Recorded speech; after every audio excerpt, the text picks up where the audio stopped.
అధికార దాహంతో తహతహలాడుతున్న చంద్రబాబుకు ఎక్కడికి వెళ్ళినా చుక్కెదురవుతోంది. బాబు వస్తే జాబ్ వస్తుందనేది చంద్రబాబు మాట అయితే, బాబు వస్తే అక్కడ మేము ఉండమనేది ప్రజల మాట. 14 ఏళ్ల ఇండస్ట్రీ, 40 ఏళ్ల అనుభవం, మాజీ మంత్రి ముఖ్యమంత్రినని చెప్పుకునే చంద్రబాబును ప్రజలు పట్టించుకోవడమే మానేశారనడానికి బాపట్ల జిల్లా సత్తెనపల్లిలో జరిగిన ఈ ఘటనే నిదర్శనం.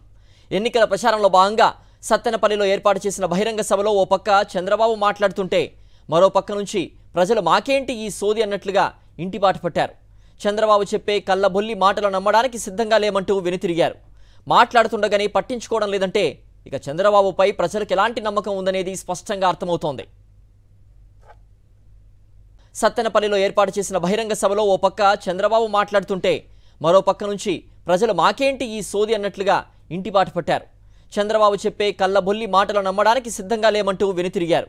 మాట్లాడుతుండగానే పట్టించుకోవడం లేదంటే ఇక చంద్రబాబుపై ప్రజలకు ఎలాంటి నమ్మకం ఉందనేది స్పష్టంగా అర్థమవుతోంది.